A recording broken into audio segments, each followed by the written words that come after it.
Senator from Ohio. Thank you, Mr. President, and thanks to my colleague from Nebraska who confided in private to me that he didn't think he could go for the full hour, but I would have welcomed at least another 20 minutes of speaking from my friend from Nebraska. But it is 3:15 in the morning, and we're here discussing sending another $61 billion to Ukraine as part of a $95 billion security supplemental. And I think it's important to at least give some context for the 4 people across our country who are currently awake to how we got here and why we got here and why we managed to fumble, I think, a great opportunity in this chamber to actually do some real border security. So first, months ago, my Republican colleagues and I discussed the possibility of doing a border security package as a point of negotiation with our Democratic colleagues over Ukraine. The basic setup of the negotiation went something like this.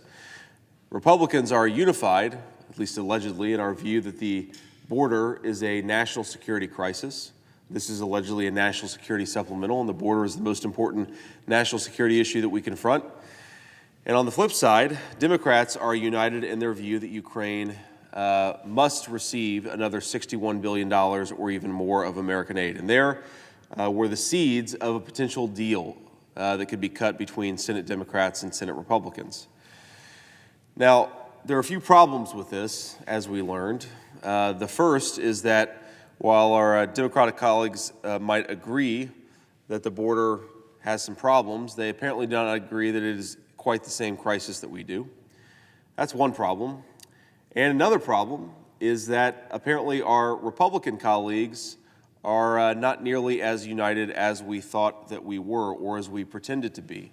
In fact, the closer we got to an actual resolution of the negotiation, the more that we learned that our Republican colleagues, at least a small subset of them, cared a hell of a lot more about the Ukraine package than they did about securing the American southern border. So it's negotiation 101 that if you go into a negotiating posture where you desperately want the thing that the other side of the table also desperately wants, that you're not in an especially good position. If Republicans are as desperate to send $61 billion to Ukraine as Democrats are, then it isn't very shocking that the Democrats were not willing to give us a large amount on border security. Now, this is what, of course, everyone knew. This is what, of course, everyone now knows, because after a mere hour of debating a border security package as part of a broader supplemental, Senate Republicans joined with Democrats to immediately move on to a discussion of a Ukraine supplemental. Literally an hour. If you had dreamed up something from the fever swamp conspiracy theory of the American conservative movement, you could not have come up with something more egregious than this fake negotiation, what it produced, and how it immediately led to a debate not about our southern border, but about Ukraine. Now, there are a few problems with this particular negotiation, a few problems with the way that it unfolded. So the first is that it was done in secret. A border security, and by the way, this is problems from the perspective of conservatives, problems that the Republicans in our conference who are supporting this should have been mindful of if they wanted to actually get to a border security package that could have got a majority of Republican support. Because after many months of negotiation, there was a border security package that received, I believe, 4 Republican votes, and now we have a Ukraine supplemental that received far less than a majority of the Republican conference. If you wanted to get a majority of Republicans to support this border security package, you should have observed a few basic rules. The first is that you should not have done a secret negotiation.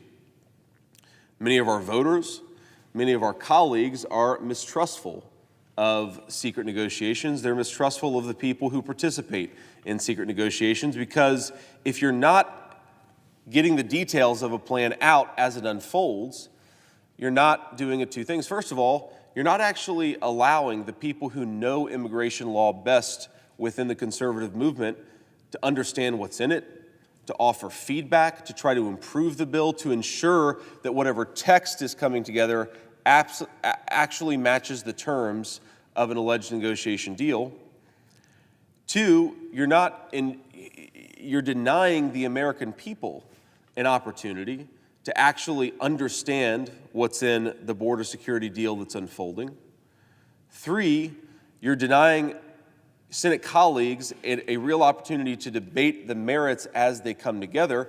What actually happened was not, you negotiate for a couple of weeks and this is where the Democrats are and this is where the Republicans are, and maybe we can find some seeds of a compromise here.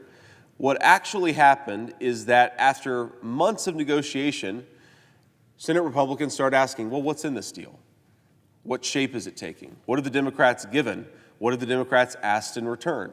And this was all mediated through a very, very small number of channels, and that process bred mistrust before we even knew any of the details of what was in the border security package. Now, if you were a cynic, you would say that this is by design, that we designed a package that was meant to create mistrust. We designed a process that was meant to create mistrust and was never meant to lead to any significant border security. And I hate to say it, I think that's actually the package that was produced. So after months of secret negotiations, after months of denying some of the smartest immigration experts in the world the opportunity to critique and offer feedback on this package, after months of breeding mistrust within the American body politic, the details of an immigration grand bargain started to leak out. And the details were pretty troubling. There were some good things, of course, some things that we liked, some things that we think were necessary, but it's interesting that even in the most generic terms, the details of the immigration plan started to create some backlash among most Republicans. And again, if you can't pass a border security package without the support of most Republicans, then it's not actually going to pass. So here we are, early 2024, with the promise of a grand bargain on border security and a national security supplemental to boot. And yet, every single detail turns out to have not been manifested in the text, turns out to have not produced something in the text that would have actually meaningfully secured the border. So the first thing that you would want to do, if you were serious about border security, the first thing that you would want to do is to limit the president's ability to parole close to 1 million illegal migrants a year. If you go back to the Obama administration paroled about 5,000 illegal aliens every single year.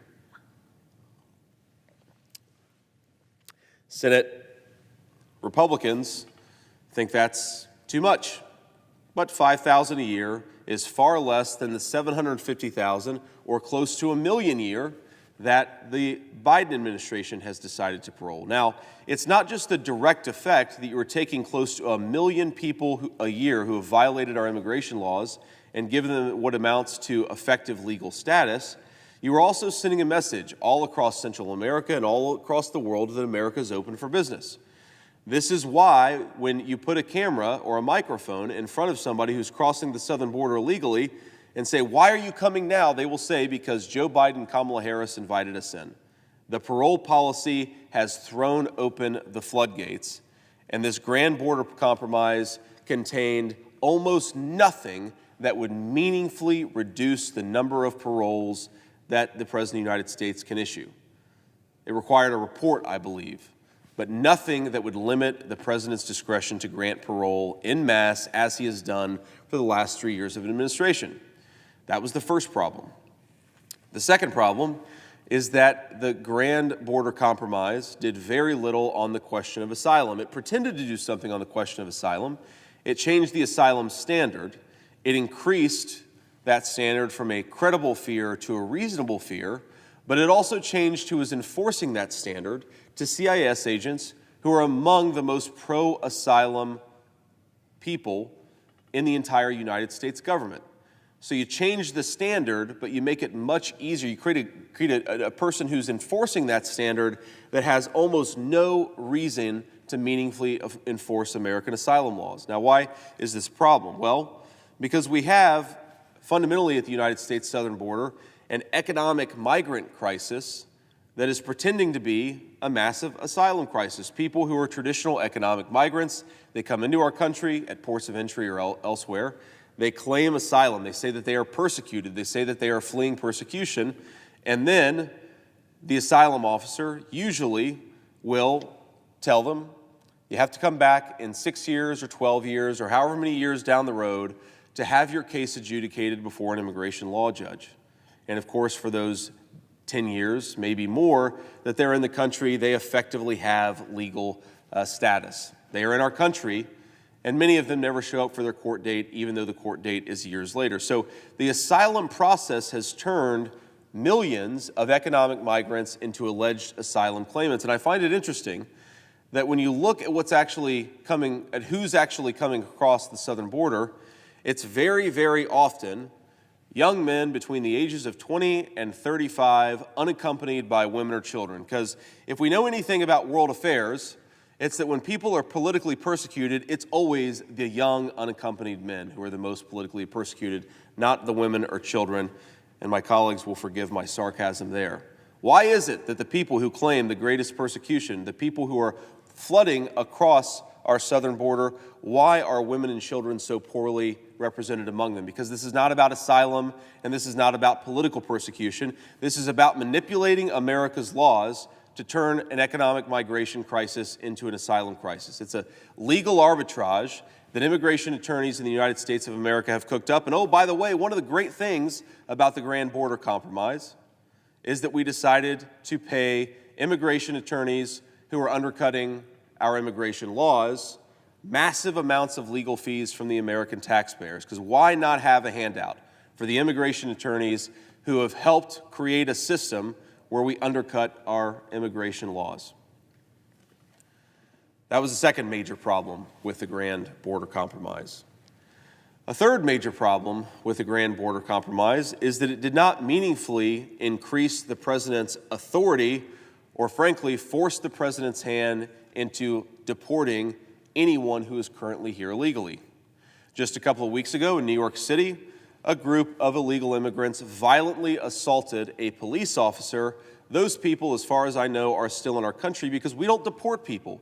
Even those who violently assault police officers, we deport an incredibly small number of the people who come into this country illegally.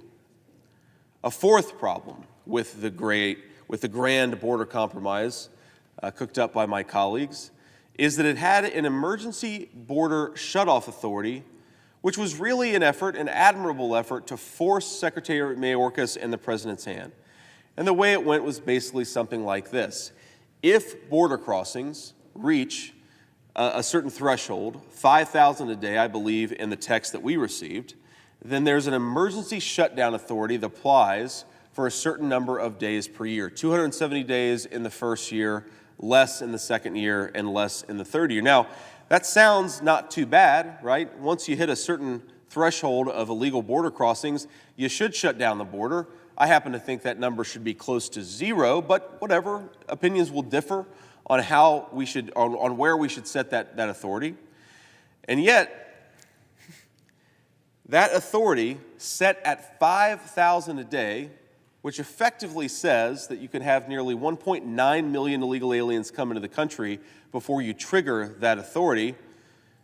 It has multiple provisions that would allow us to waive it.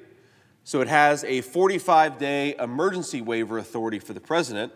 It has a 180-day discretionary waiver for Secretary Mayorkas.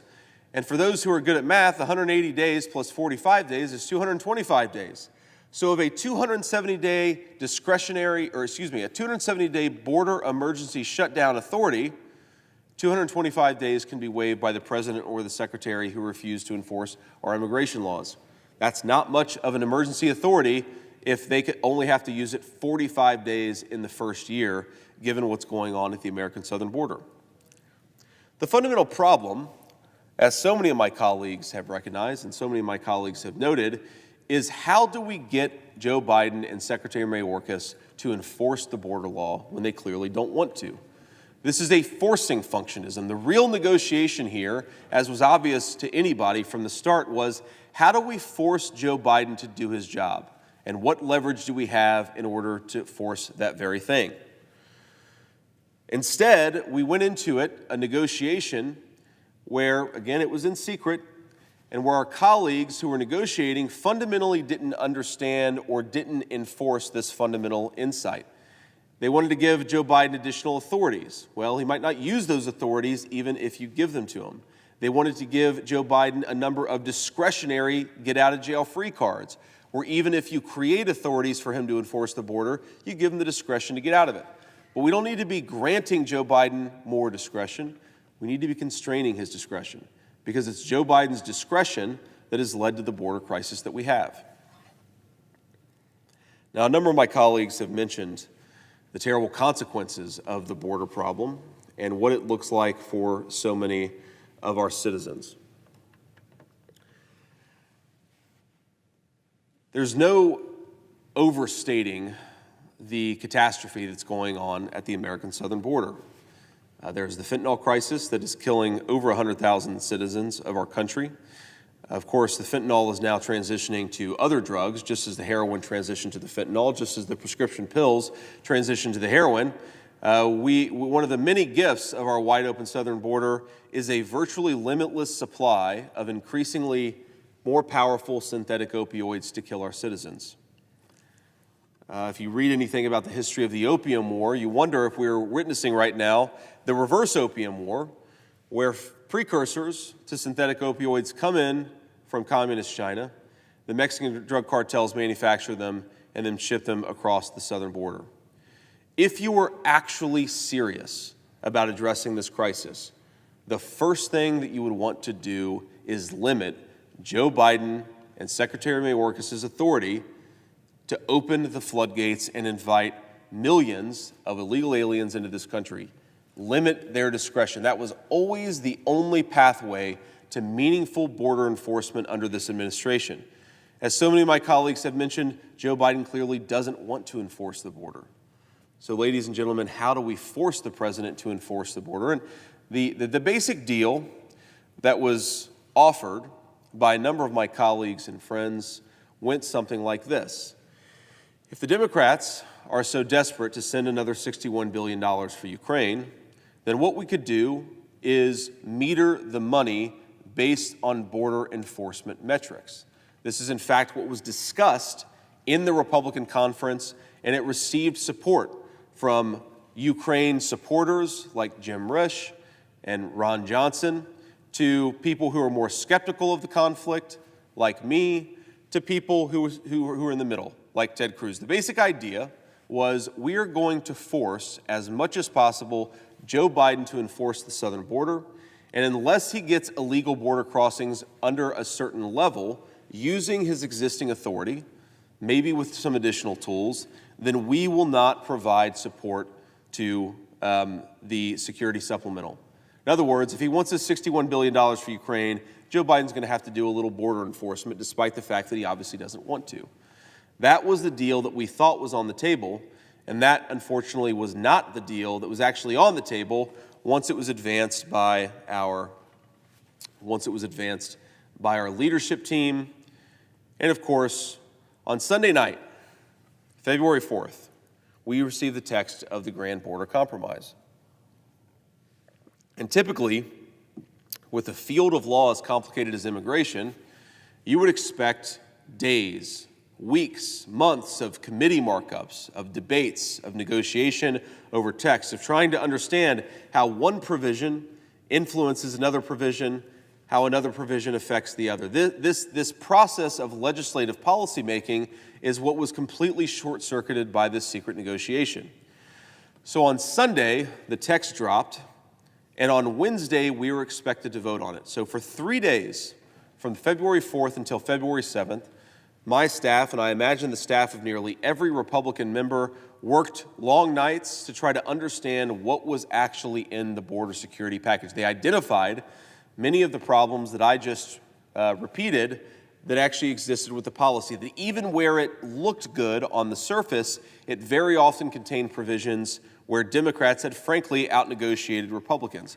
It reminds me a little bit of the Fiscal Responsibility Act, where Senate negotiators, where the president's negotiators took to the New York Times to brag afterwards that while then Speaker Kevin McCarthy had gotten a lot of concessions out of the White House, those concessions had fallen apart when the concessions were translated to legislative text. That's a problem. If the legislative text isn't very good, no matter how good the headline promises of the legislation are, then you shouldn't support the legislation. That's, of course, what happened. On Wednesday, Republicans decided as a conference that they would not support the border security package that came out. Now, a curious thing happened then. If you had really been serious about border security, if you really wanted to advance the ball in any negotiation, the other party comes with an offer, you consider the offer, you read it, you try to understand it, you decide it's not good enough. What do you do if you're serious about the problem?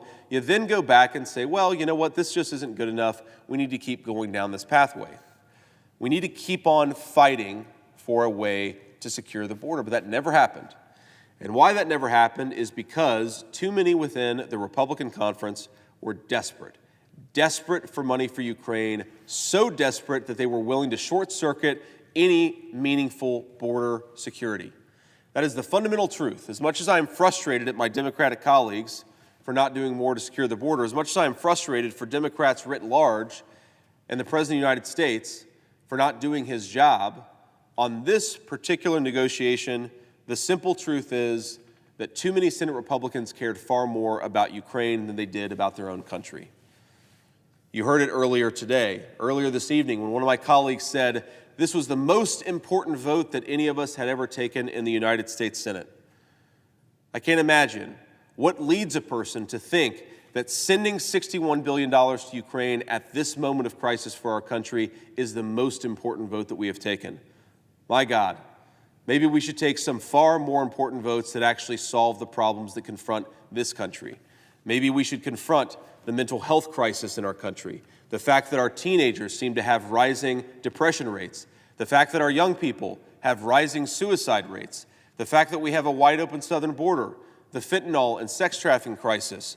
All of these things are substantially more important than what we are about to vote on in the United States Senate and what we voted on last night. But not, of course, if your main priority is securing Ukraine's border rather than fixing the problems of your own country. And this, unfortunately, is where we are. This is, unfortunately, the problem that we're confronting. We have a Democratic Party that wants an open border, and we have a Republican Party where most of us want to fight for border security, but a few of us actually care more about Ukraine. And therein is the seed of the real bipartisan compromise that we have in this country, which is constantly focusing on the problems of other countries instead of on the problems of our own. So let's talk a little bit about the Ukraine policy, because that's now, after the border security deal fell apart, now we're on to focusing on Ukraine. And of course, this has become the main focus of so many of my Senate colleagues. This has become the reason for breathing, the reason for waking up in the morning, the reason for coming to work in the United States Senate to ensure that we send another $61 billion to Ukraine. There are so many problems with our Ukraine policy, and I'm going to start from the most obvious all the way, hopefully, to the unintended consequences if we have enough time and if I'm still standing. Let's start with the most obvious problem of our Ukraine policy. There is no strategy. A year ago, I spoke with Secretary Blinken, and I had a number of private conversations with people in the administration. What was the goal of our Ukraine policy? And then the goal was to ensure that Ukraine had enough weapons so that they could launch a much-anticipated counteroffensive. That counteroffensive would allow them to gain large amounts of territory. It may even allow them to push the Russians out of Crimea. And then, of course, you could have peace settlements where Ukraine was from a position of strength and Russia was from a position of weakness. We would, in other words, throw the Russians back to close to the 1991 borders of Ukraine, and then we would try to negotiate with them. Now, this leaves out, of course, an important historical detail that back in April of 2022, as everybody from Gerhard Schroeder, the former Chancellor of Germany, to a number of our NATO allies have pointed out, the Russians wanted to negotiate back in April of 2022. The negotiation was possible back then, but Boris Johnson, the Prime Minister of the UK, and of course our own administration refused to engage in that negotiation. We wanted the Ukrainians to fight and to fight on. Of course they have, at great cost to themselves and at great cost to the American taxpayer. Now here's the problem with this idea that the Ukrainians would ever throw the Russians back to the 1991 borders, is they are massively outmanned and massively outgunned. Ukraine has a population today of about 28 million people. Russia has a population today of 145 million people. Russia manufactures far more artillery shells, not just than Ukraine, but than the United States of America, an economy that is 10 times as large. Russia is not going to lose the war. That is a fundamental fact that everybody needs to accept. They are not going to lose. It is existential to them.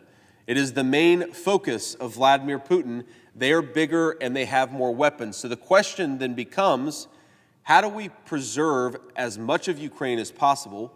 How do we prevent as much innocent loss of life as possible? And how do we ensure that this war comes to a negotiated peace in a way that prevents a number of negative consequences? That is the goal here, a peace that prevents as much bad from happening. But that's not our strategy. Our strategy is to throw money and weapons at the problem indefinitely. So if a year ago we were praying for a counteroffensive, we could ask ourselves, how did that counteroffensive go? Well, the Ukrainians lost tens of thousands of soldiers.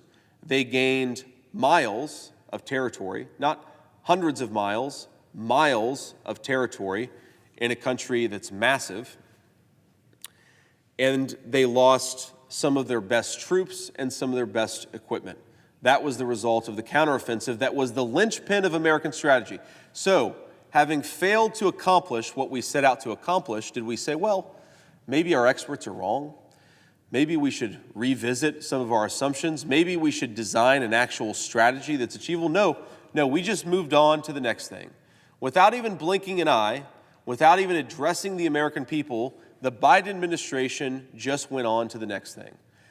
And the next thing is, well, we're just going to try to give the Ukrainians as much as possible to hope that they don't lose. That is now the strategy, such as it is, of the American president with Ukraine. Throw resources, throw weapons, and throw munitions at the problem, and hope, against all hope, that something good will happen. What is that the good thing that will happen? Well, we have no idea. The war is at a stalemate, and as I already mentioned, Russia has more money, more manpower, and more weapons. So we have no strategy. Why are we giving $61 billion to Ukraine when we have no strategy for how they're going to use it?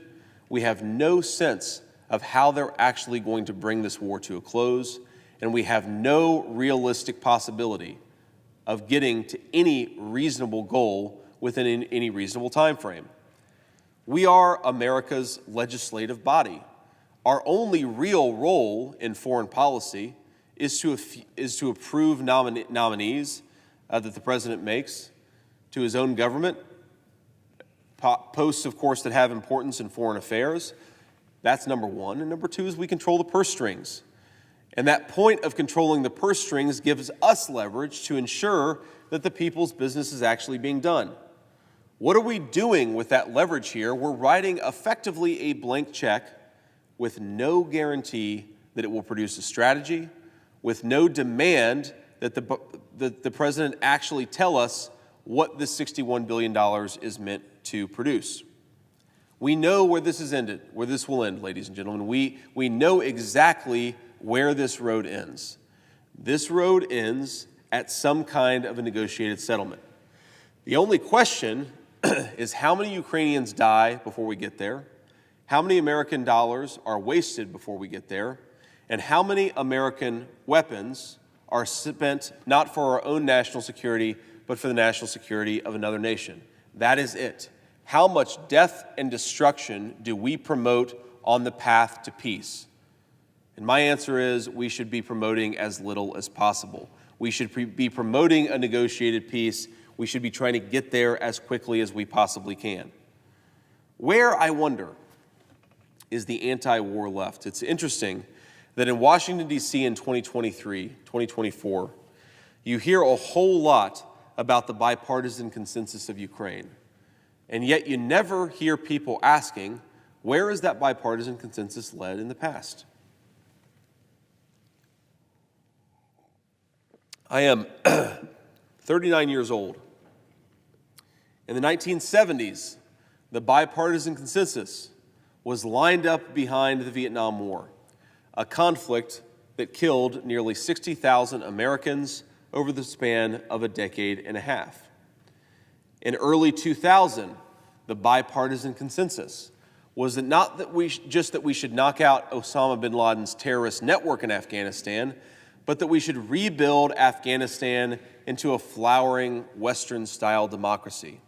We should put resources into training the Afghan population to think about Americans, or to think about gender roles as Americans do in the 21st century, to promote the creation of democratic institutions, to train an Afghan army. For 20 years, American blood and treasure was committed to that project, and that project fell apart in a matter of weeks. Turns out the Afghans don't want Western-style democracy. It turns out the Afghans don't want to fight for a country that apparently very few of them actually believed in, because it took about 3 weeks before the Taliban rolled over their country. The bipartisan foreign policy consensus got us exactly there. That same bipartisan foreign policy consensus got us to Iraq. Under the pretense of weapons of mass destruction, and many of the people in this chamber who supported the war in Iraq are now supporting limitless supply of arms to Ukraine. Interesting how that bipartisan consensus works out. That same consensus supported knocking out Libyan dictator Gaddafi, which led, of course, to incredible chaos and destruction in that country. That bipartisan consensus led us to get involved in Syria and yet another quagmire in the Levant. And that bipartisan consensus has found a new passion project: limitless war, limitless weapons, and limitless money to Ukraine. Why is it that we think that the same people who have been wrong for a half of a century are somehow right about this question? Why do we not learn the lessons of Iraq? One of the most important lessons of Iraq, as the great late General Colin Powell pointed out, is that we didn't have a defined strategy. What is the mission? What are we trying to accomplish? What is America's blood and treasure actually trying to do, and how long must we be required to spend it? Never has that question been answered in Ukraine. Never has that question been tried to answer. Never have we tried to answer that question over the last 40 years of failed foreign policy experiments. I look at this country over the time I've been alive, and I look at what its leadership has accomplished, and it's hard to not think that the bipartisan consensus in American foreign policy has led to effectively graveyard after graveyard after graveyard, $34 trillion in debt. We have purchased on the backs of our children and grandchildren a number of graveyards all across the world. I don't know what we've accomplished beyond that. And yet, people in this chamber, including my friends on the left, who used to have a real anti-war sentiment, the left used to have a real understanding that war has terrible unintended consequences, that it enriches all of the wrong people, that it kills many of innocent people. There is no meaningful pushback on this conflict from the left. I find that shocking. I find it depressing, frankly, because those of us on the right who are sick of war and sick of our children and grandchildren paying for it would actually like some allies in pushing back against this latest conflict. In fact, if you look, just to meditate on this point about strategy a little bit longer, If you look at the arguments for why we should be in Ukraine, they all boil down to, unless we send continual resources, something terrible will happen. The Russians will overrun the Ukrainians when they don't have enough resources. And they won't stop at Kyiv, we're told. They'll go on to Poland. They'll go on to other NATO allies. And then it will be Americans who are on the front lines of Germany defending against the terrible aggression of Vladimir Putin. Well, it must be said that, first of all, this is a fantasy. No credible military expert, no person with a thinking brain believes that Vladimir Putin has the capacity to march all the way to Berlin. He does not have the capacity to march all the way to Kiev. Of course he can't march all the way to Berlin. So the fear-mongering just doesn't work. That dog just doesn't hunt. Now, of course, if Vladimir Putin could, let's just entertain this thought experiment. Let's just assume that Vladimir Putin could march all the way to Berlin. What would that mean about our NATO allies? Well, one thing it would mean is that they're a lot weaker than they pretend to be. Another thing it would mean is the fact that we know that NATO needs to step up and spend a lot more resources on their own national defense. If Vladimir Putin could march all the way to Berlin, that suggests that the Germans have got to do a lot better at defending their own country, and they've got to step up. NATO was never meant to turn Europe into permanent welfare clients of the American taxpayer. It is time for Europe to step up. Now, some of my colleagues give the Europeans far too much credit for doing their part over the last 18 months of conflict in Ukraine. They point to charts that say if you include humanitarian assistance and economic assistance, the Europeans have actually spent about as much as the Americans, maybe even more than the Americans, on Ukraine. Well, that chart misses a couple of important facts. The first of which is that the most critical thing is not money, it's weapons. And the United States has supplied a disproportionate share of the weapons to the Ukrainians at great cost to ourselves and at great degradation of our defense capability. The other thing it leaves out is that NATO has, for decades, sucked on the teat of the American taxpayer. Trillions and trillions of dollars have gone into American defense budgets that have been an implicit subsidy to the Ukraine or to NATO. An implicit subsidy to NATO. So forgive me if I'm not impressed if the Europeans are stepping up a little bit for a war that is literally in their backyard. The other thing this misses is that the war in Ukraine hasn't been going on for 18 months. It's been going on for over a decade. Of course, the conflict that brought us to Russia's large-scale invasion of Ukraine has been going on in Ukraine since at least 2014. If the Europeans want to compare who's spending more, the relevant point of comparison is 2014 or maybe 1992. It is not 2022. So we are bailing out the Europeans, $61 billion to bail out the Europeans on a preposterous set of circumstances, on a preposterous subsidy. By the way, many of our European allies, thanks in part, of course, to our subsidy, have managed their own financial houses much better than we are. The Germans have far lower budget deficits and far lower public debt than we do. If any time was the time for them to step up, it might be now that we're $34 trillion in debt. So every argument for why we should support limitless war in Ukraine ultimately falls apart. It ultimately boils down to fear-mongering that doesn't have any basis in reality. And again, I would ask, if the goal is to prevent Vladimir Putin from overrunning Ukraine, the question has to become, for how long are the American taxpayers on the hook? What if this goes on another 10 years? Are we on the hook to the tune of $500 billion of security assistance and $1 trillion of reconstruction? At what point is enough enough? At what point do we say the war is a stalemate, it's going to end in a negotiated settlement anyway, let's stop wasting lives, let's stop wasting money, and let's get on with the peace? That is what American diplomacy could be used for. Unfortunately, the president seems uninterested in that. But I'm worried more about the unintended consequences in Ukraine.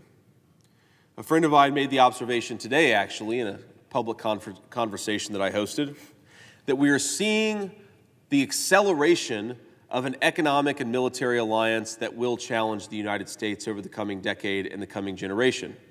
The cooperation between Russia and China has accelerated significantly over the last 2 years. We have attempted to set off a financial bomb using America's incredible financial power. The rules-based international order has given America's financial system great power, and we used it to try to set off a bomb in the Russian economy. But that bomb appears to have fizzled. The Russian economy has consistently defied growth expectations and forecasts. Our own leadership has admitted that its sanctions haven't worked nearly as well as we wanted them to, and the Russian economy, now put on a war footing by Vladimir Putin, is producing weapons at a faster rate than the United States, which of course is an economy 10 times the size of Russia. So if the goal was to weaken Russia here, we have catastrophically failed.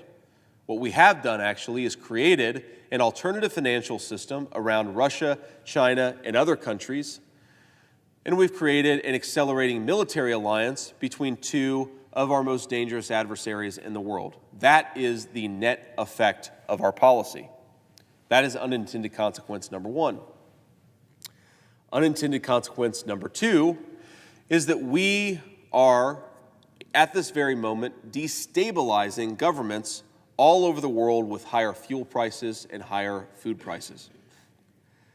I made this observation earlier, so my colleagues hopefully will forgive me for repeating myself, but one of the most interesting conversations I've ever had was with former President Barack Obama just days before he left the Oval Office, about a week before Donald Trump and Mike Pence were inaugurated.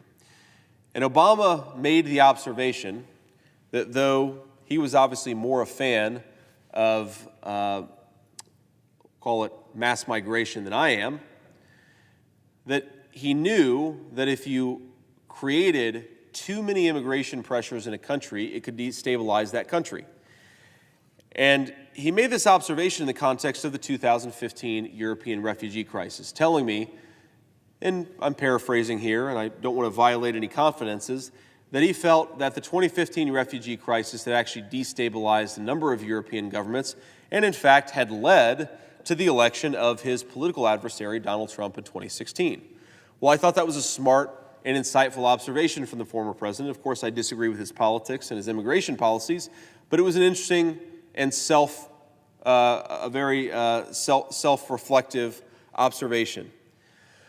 Well, what I wonder happens if the European refugee crisis of 2015 destabilized Europe, what happens when we apply massive energy and food price increases to the entire continent of Africa? 1.5 billion people, almost all of whom have a much lower quality of living than the average American or the average European. We know exactly what will happen. If you take 1.5 billion people, most of whom are just good people who want to feed their families, and you make it impossible for them to feed their families in their own country, they will move. And where are they going to move? They're going to move to Europe, and they're going to move to the United States of America.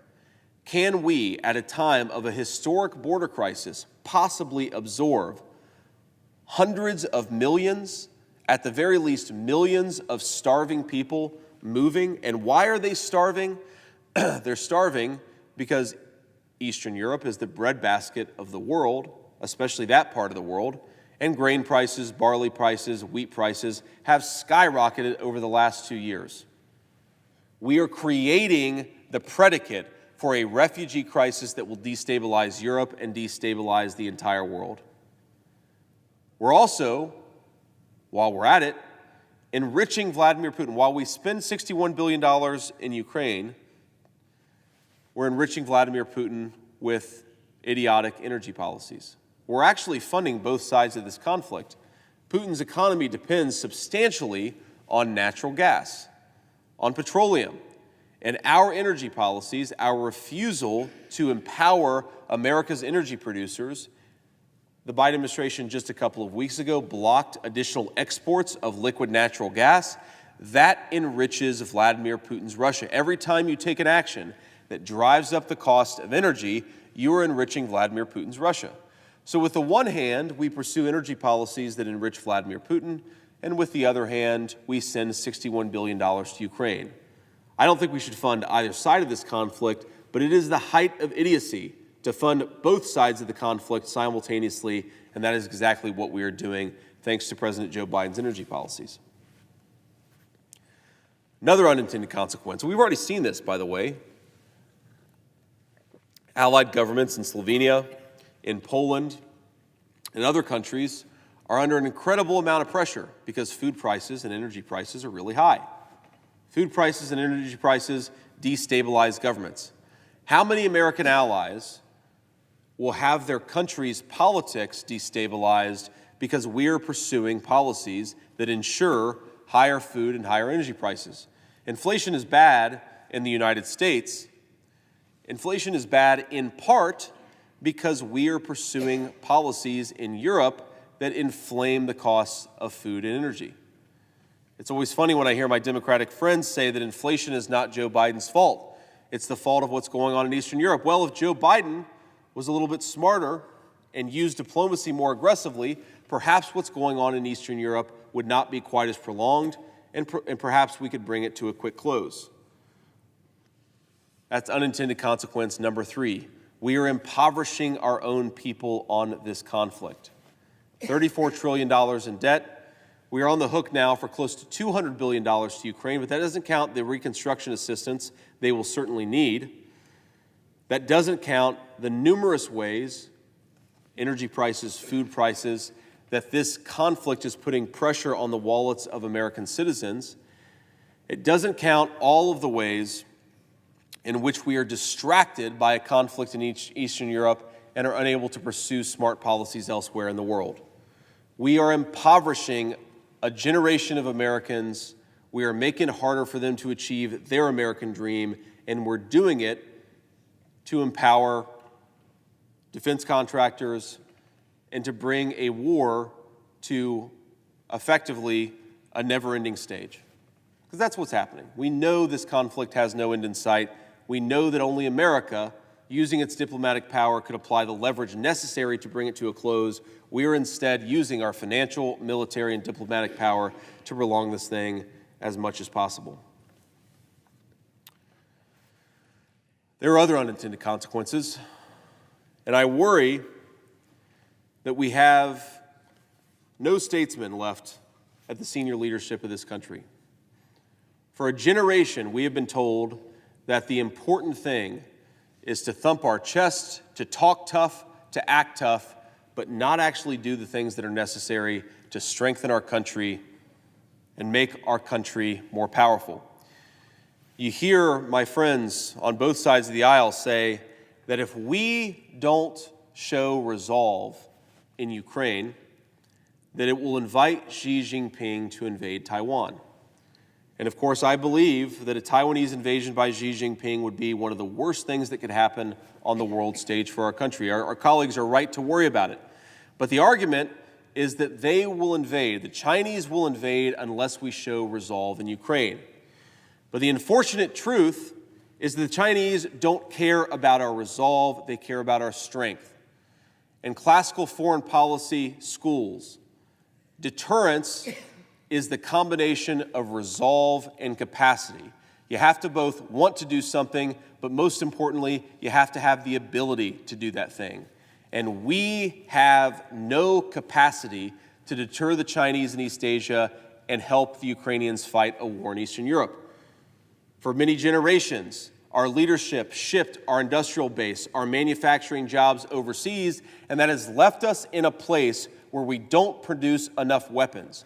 We don't produce enough missiles. We don't produce enough artillery shells. We don't produce enough of the critical munitions that are necessary to fight conflicts all over the world. So every time we spend critical resources on Ukraine, we ensure that they will not be available to a contingency necessary for the United States of America. That's not hypothetical and that's not abstract. We, even now, are sending weapons to Ukraine far faster than we can make them. Why are we sending cluster munitions to Ukraine right now? And again, I'll ask, where is the anti-war left? What happened to the left that was worried about sending cluster munitions to various conflicts all over the world. Why are we sending cluster munitions to Ukraine? It's because we don't make enough artillery shells to send to Ukraine, to Israel, and to other needed partners. We cannot fight a war on multiple fronts. Because of the leadership made, frankly, by some of the members of this chamber, we don't have a strong enough manufacturing base to support both of these conflicts. Now, my colleagues will say that this particular bill, this particular legislation has billions of dollars designed to rebuild the American industrial base. But you can't rebuild the industrial base by making weapons and sending them to Ukraine faster than you make them for your own country and for your own defense purposes. The question is, if we start rebuilding our defense industrial base tomorrow, how long does it take? 3 to 5 years at the very least. Call it 3 years if we started tomorrow before we could support contingencies in Eastern Europe and in East Asia. So what do we do in the interim?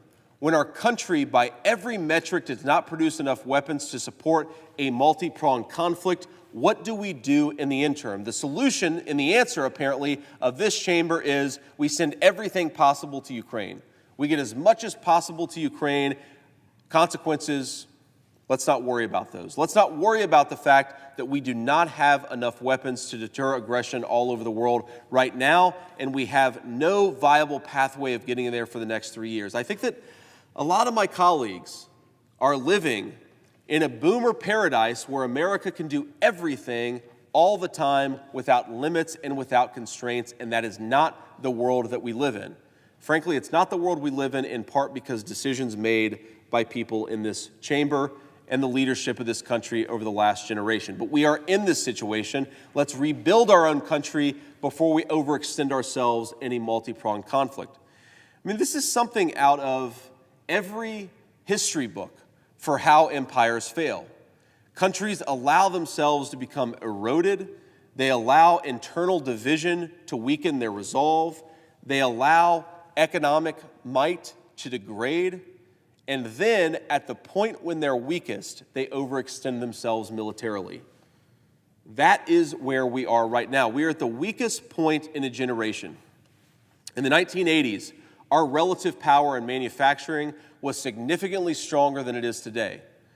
My colleagues on the other side will say, well, you know, it's weaker, it's a bipartisan problem. It's not just Democrats' fault that our manufacturing base is weaker, and I would grant that point every day and twice on Sunday. It was a bipartisan failure that led our manufacturing economy to grow so weak, but it needs to be a bipartisan solution to figure out what to do until we rebuild it. No one has offered a solution for how to rebuild our manufacturing base quickly, and no one has told me what we're going to do while we're rebuilding that manufacturing base. We cannot supply unlimited arms all over the world when we don't even make enough for our own purposes, yet that is exactly what the United States Senate proposes to do later this morning. Now, one final observation here about where we are in Ukraine. I'm going to read just a brief summary here from produced by my staff. The $60 billion in Ukraine aid included in the $95 billion supplemental would be the largest single Ukraine aid package Congress has passed to date. Now, nonetheless, it was put on the floor with less than a day's notice and could obstruct future efforts to bring the war in Ukraine to a peaceful conclusion. The bill will commit $60 billion for Ukraine over multiple years, and it will provide nothing to secure America's southern border. If enacted, it would represent 34% of the total appropriated supplemental Ukraine aid, almost as large as the first 3 supplemental bills combined.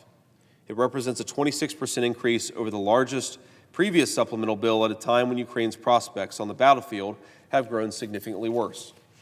And it has done all this with less than a week of real debate.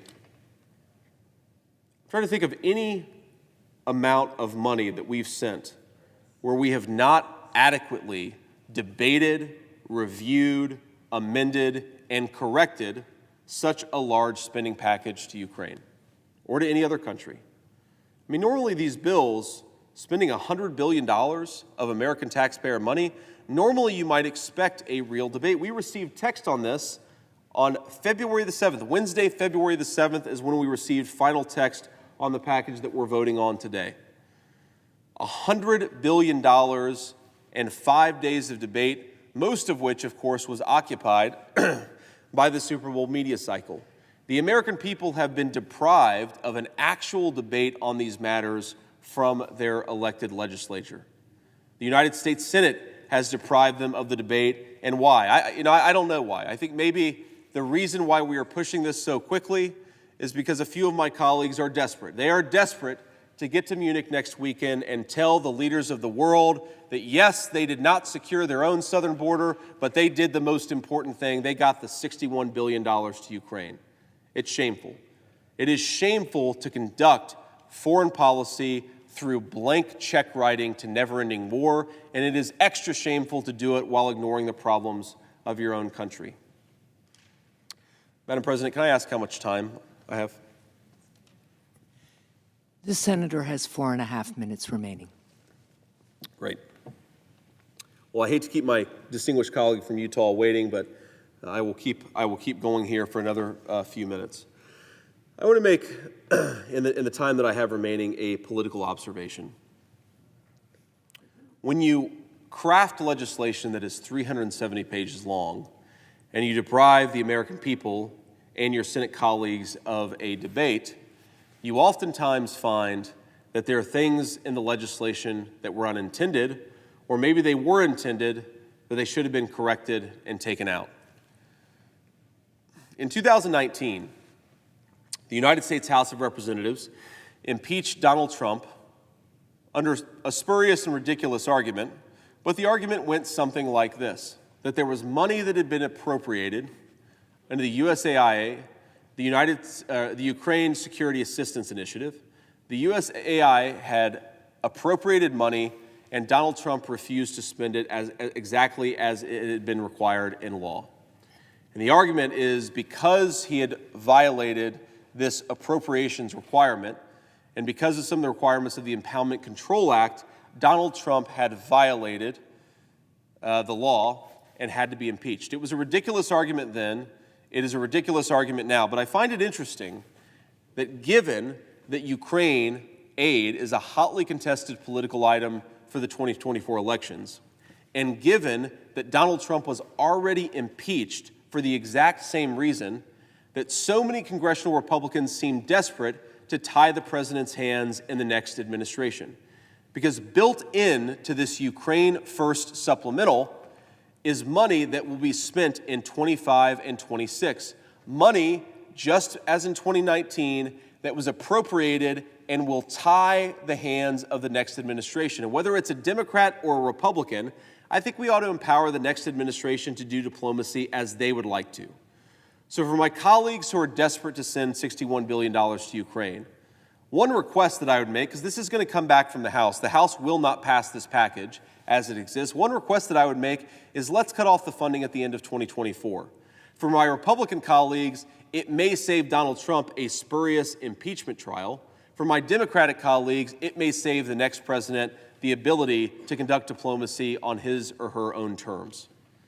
Now, we should not be doing this with such little debate and such little consideration. There are all kinds of things, all kinds of beautiful gems that I'm sure that we'll identify in this legislation in the coming weeks. As Nancy Pelosi once said, I believe you have to read a piece of legislation after you pass it. I would prefer that we read a piece of legislation before we pass it, but most importantly, I would prefer that we debate and challenge the legislation before we pass it. You cannot write $100 billion worth of checks in 4 days of public debate.